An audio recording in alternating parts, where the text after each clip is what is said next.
Kalena dhamma sawanang etamang kalamutamang.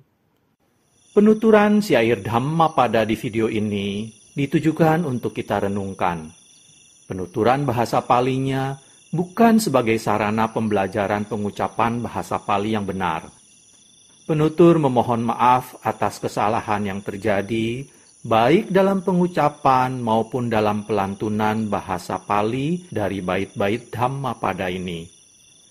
Untuk syair Palinya, penutur memilih membacakan dari hard copy kitab Pustaka Dhammapada Pali Indonesia yang diterbitkan oleh Sangga Theravada Indonesia. Untuk terjemahan bahasa Indonesia dan kisah latar belakangnya, penutur memilih membacakannya dari sumber web samakkhipala.or.id di bagian Dhammapada. Semoga syair Pali Dhammapada beserta arti dan kisah latar belakangnya ini dapat kita renungkan sehingga membawa manfaat kebijaksanaan bagi kita semua. Semoga semua makhluk berbahagia. Sadhu, sadhu, sadhu. Terima kasih.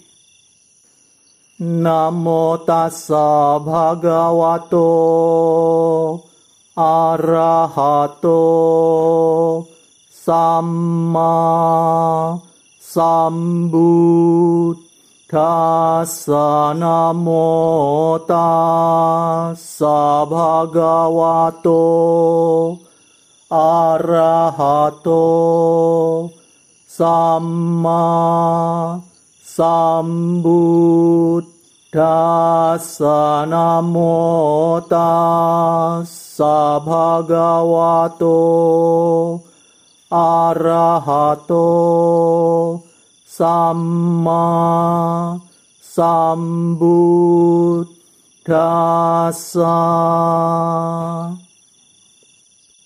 Pembacaan bait-bait Dhammapada. Cittawaga, kelompok tentang pikiran. Bait 35. Dunniggaha salahuno yattakammanipatino cittassa dhammato sadhu cittang dantang sukawahang.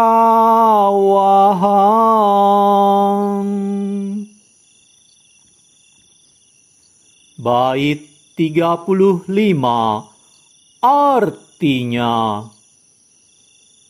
sukar mengendalikan pikiran yang binal dan senang mengembara sesuka hatinya. Adalah baik untuk mengendalikan pikiran. Suatu pengendalian pikiran yang baik akan membawa kebahagiaan. Kisah latar belakang dibabarkannya bait 35 Cittawaga oleh Buddha Gautama.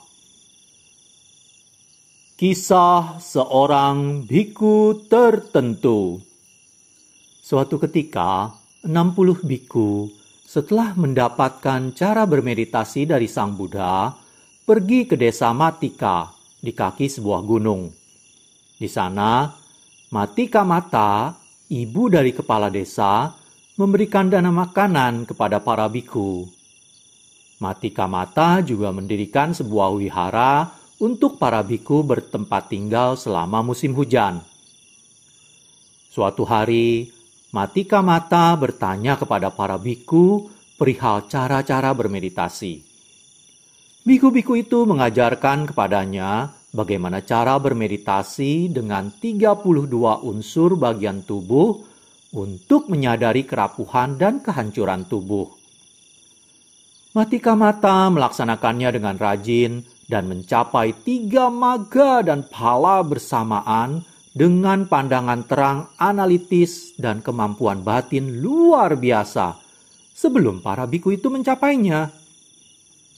Dengan munculnya berkah maga dan phala, ia dapat melihat dengan mata batin atau dibacaku. Ia mengetahui para biku itu belum mencapai maga. Ia juga tahu bahwa biku-biku itu mempunyai cukup potensi untuk mencapai arahat. Tetapi mereka memerlukan makanan yang cukup dan penuh gizi, karena tubuh yang lemah akan mempengaruhi pikiran untuk berkonsentrasi. Maka, Matika Mata menyediakan makanan pilihan untuk mereka. Dengan makan makanan yang sesuai dan pengendalian yang benar, para biku dapat mengembangkan konsentrasinya dengan benar dan akhirnya mencapai arahat.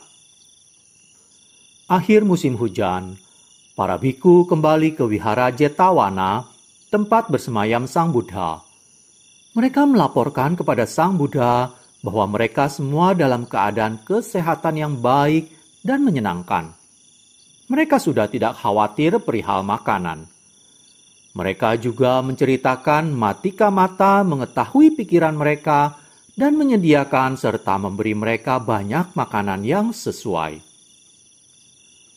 Seorang biku yang mendengar pembicaraan mereka tentang Matika Mata memutuskan untuk melakukan hal yang sama, pergi ke desa itu. Setelah memperoleh cara-cara meditasi dari Sang Buddha, ia tiba di wihara desa. Di sana, ia menemukan bahwa segala yang diharapkannya sudah dikirim oleh Matika Mata, umat yang dermawan. Ketika biku itu mengharap Matika Mata datang, ia datang ke wihara dengan pilihan banyak makanan. Sesudah makan, biku itu bertanya kepada Matika Mata, apakah ia bisa membaca pikiran orang lain? Matika Mata mengelak dengan pertanyaan balasan. Orang yang dapat membaca pikiran orang lain berkelakuan semakin jauh dari sang jalan. Dengan terkejut, biku itu berpikir, mungkinkah saya berkelakuan seperti perumah tangga yang terikat pikiran tidak suci dan sungguh-sungguh mengetahuinya? Biku itu khawatir terhadap umat dermawan tersebut dan memutuskan kembali ke Wihara Jetawana. Ia menyampaikan kepada Sang Buddha bahwa ia tidak dapat tinggal di desa Matika karena ia khawatir bahwa umat dermawan yang setia itu mungkin melihat ketidaksucian pikirannya. Sang Buddha kemudian berkata kepada biku itu untuk memperhatikan hanya pada satu hal, yaitu mengawasi pikiran. Beliau juga berkata kepada biku itu untuk kembali ke wihara desa Matika, tidak memikirkan sesuatu yang lain, tetapi hanya pada objek meditasinya. Biku tersebut kembali ke desa Matika. Umat dermawan itu tetap memberikan dana makanan yang baik kepadanya, seperti yang dilakukannya kepada para biku lain. Dan biku itu melaksanakan meditasi dengan tanpa rasa khawatir lagi. Dalam jangka waktu yang pendek, biku itu mencapai tingkat kesucian arahat. Berkenaan dengan biku itu, Sang Buddha membabarkan syair berikut ini. Sukar dikendalikan pikiran yang binal, dan senang mengembara sesuka hatinya. Adalah baik untuk mengendalikan pikiran. Suatu pengendalian pikiran yang baik akan membawa kebahagiaan. Para biku yang berkumpul pada saat itu mencapai tingkat kesucian Sotapati setelah khotbah Dhamma itu berakhir. Kalena dhamma savanang etammang kalamuttamang